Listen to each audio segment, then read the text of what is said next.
Has Ferrari really found the key to turning the season around? Or could these new updates after Japan be their last big bet before falling behind for good? Because what they have done is not a simple improvement.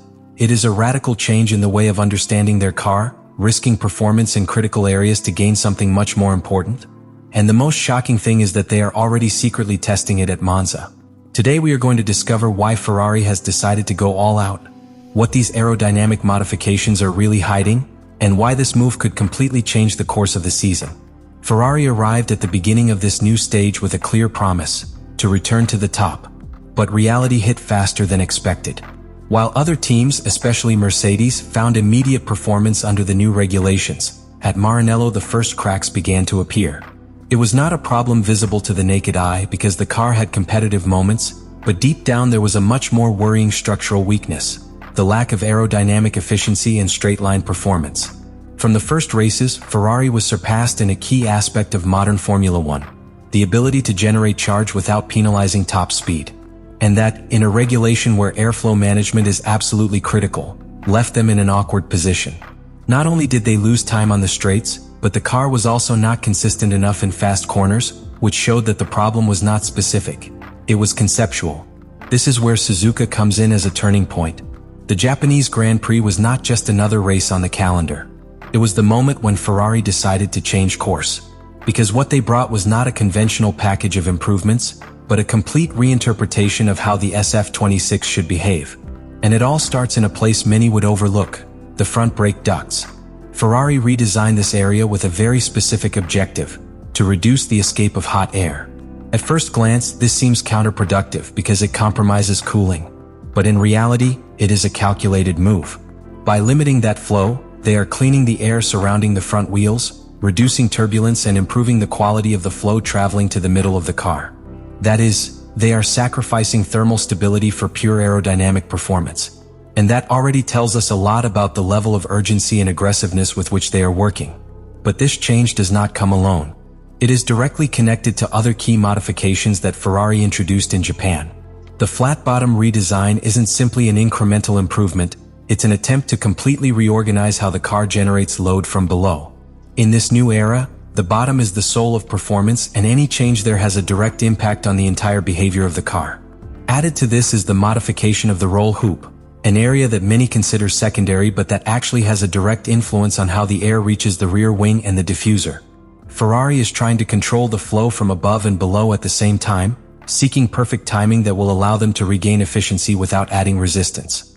And then there's the rear spoiler. The changes in the end plates are not coincidental. Ferrari needs stability in fast corners. It needs the car to be predictable when more lateral load is generated. And these adjustments are designed to do just that: improve flow control at the rear and optimize loading in high-speed conditions. It's not just more downforce, it's better downforce. All of this is part of the same concept, the same philosophy that Ferrari has decided to adopt after seeing that its initial approach was not enough. But there is one detail that changes everything. Ferrari is not only evolving its car, it is pushing the limits of the regulations. The return of the asymmetrical front spoiler and halo winglet is not a simple experiment. It's a clear sign that they are looking for advantages where other teams aren't looking. They are exploring gray areas, interpretations at the limit of the regulations, trying to find that margin that makes a difference. And when a team like Ferrari starts making these kinds of decisions, it means only one thing: they know they need more than just normal improvements. Because it's no longer about evolving, it's about surviving the fight. But if Japan was the breaking point, Monza is where Ferrari decides to risk everything. Because here we are no longer talking about theory, nor simulations, nor what the data in the wind tunnel say. We are talking about putting the car on the track, on one of the most demanding circuits in the world in terms of aerodynamic efficiency, and checking if everything they have changed really works, or if the problem is deeper than they thought. Ferrari used this private test at Monza as something much more than just a running session. It was, in essence, an open-air laboratory. Every lap, every stint, every sensor in the car was focused on answering a single question: have we really solved our weakness on the straight without losing cornering performance? And this is where the story becomes even more interesting. Because Monza exposes absolutely everything. There is nowhere to hide. If your car generates too much drag, you pay for it on every straight line. If you have lost charge by trying to clean the flow, you suffer it when braking and in chicanes. It is the perfect setting to validate or destroy any aerodynamic concept. Ferrari came to this test with all the pieces of the puzzle that they introduced in Japan working as a whole. They weren't testing isolated elements, they were evaluating a complete package, a new philosophy. And that completely changes the focus. It is no longer about small improvements, it is about understanding if this path has a future. The work focused on data correlation. Compare what the car does on the track with what you expected in simulation.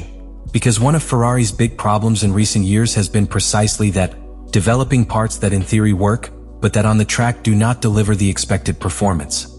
And here they could not afford to repeat that mistake. Furthermore, this test had another hidden objective: reaction speed. Ferrari knows it doesn't have time. The calendar doesn't stop, and with back-to-back races quickly approaching, they need immediate answers. Monza allows them to speed up that process. Test, analyze, adjust, and prepare new evolutions in a matter of days, not weeks. It is a total change in the way of working. And this connects directly to something that many overlook: internal pressure. Ferrari comes from a stage where they have already shown that they can be competitive, but they also carry the weight of decisions that did not work, of updates that did not give the expected result, and of missed opportunities when they were in a position to fight at the top. And now, with a start to the season where they have not been at the level, that pressure multiplies. That is why this test is not optional. It is critical. Every piece of information they get at Monza can define the next races. You can determine if this new aerodynamic concept is the basis for a comeback, or if they will have to completely rethink the development of the car. And there is something else. Ferrari is not simply reacting to Mercedes. He's trying to get ahead. Because if they get this package to work, they not only close the gap, they can change the competitive order. But if it fails, the room for maneuver is drastically reduced. We are literally at a point of no return. Ferrari has decided to take a risk. He has decided to accelerate development. It has decided to test in real conditions what other teams would perhaps wait weeks to validate. And now there's only one question that really matters. Will the data from Monza confirm that Ferrari has found the right path? Or will it reveal that the problem is much bigger than they imagined? And this is where everything converges, where intentions, promises, or even improvements on paper no longer matter. Because Ferrari has reached the moment of truth. After Japan and after Monza, the team now has all the answers it needed. There are no longer valid simulations, there are no longer technical excuses. Now they know exactly what works and what doesn't. And that completely changes the scenario. Because if this whole process has made one thing clear, it is that Ferrari is not following a conservative path. He is betting on a profound transformation of the car in the middle of the season, something that historically is extremely risky. And when you make these types of decisions, the result is usually one of two extremes. Either you take a leap forward, or you are permanently left out of the fight. Ferrari has redesigned the way its car manages air. It has sacrificed thermal stability for efficiency, it has modified critical areas of aerodynamic flow, and it has explored regulatory limits, seeking an advantage that others do not have. And all this is not done to cut tense. It is done when you need to change your destiny. But here's the key point. This type of philosophy doesn't offer guaranteed immediate results.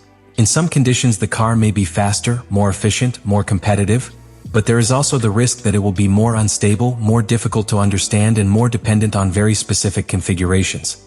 And that, in such a tight season, can be the difference between fighting for victories or getting lost in the middle zone. Ferrari is on that edge right now. And most important of all is that the margin of error has practically disappeared.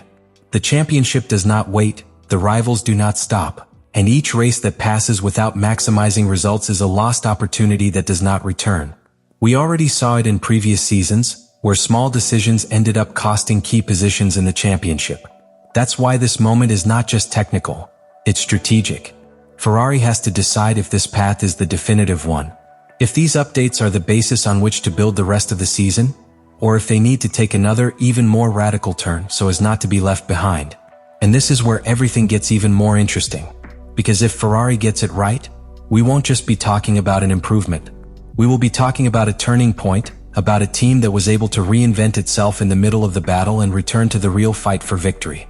But if it fails? So all this effort, all this risk, all this accelerated development could become the moment in which Ferrari definitively missed the boat of the season. So the question is no longer what Ferrari has done. The real question is, have they really found the solution, or are they just delaying a much bigger problem? Ferrari has stopped waiting and has started acting. What we have seen after Japan and in the Monza test is not a simple evolution. It is a total declaration of intentions. A team that has understood that the previous approach was not enough, and that to compete again it needs to take risks, change concepts and accelerate its development like never before. They have touched critical areas of the car, they have modified the aerodynamic philosophy, they have opted for aggressive solutions, and they have used every opportunity to validate on the track what previously only existed in theory. All this with a single objective: close the gap and return to the real fight. But this path has a price. Ferrari has no margin right now. Every decision counts, every update weighs, every data collected can set the course of the season. And most importantly, they can no longer afford to fail. Because when you bet so hard in the middle of the season, there is no middle ground. Or this new concept works, or the consequences can drag on throughout the year. And therein lies the greatness and risk of what Ferrari is doing. Because if they get it right, they will not only have improved the car, they will have completely changed its destiny. But if they don't, this moment will be remembered as the exact point where they tried everything, and it wasn't enough. Ferrari has already made its decision. Now we just have to see if it was correct. Let me know in the comments what you think about all this.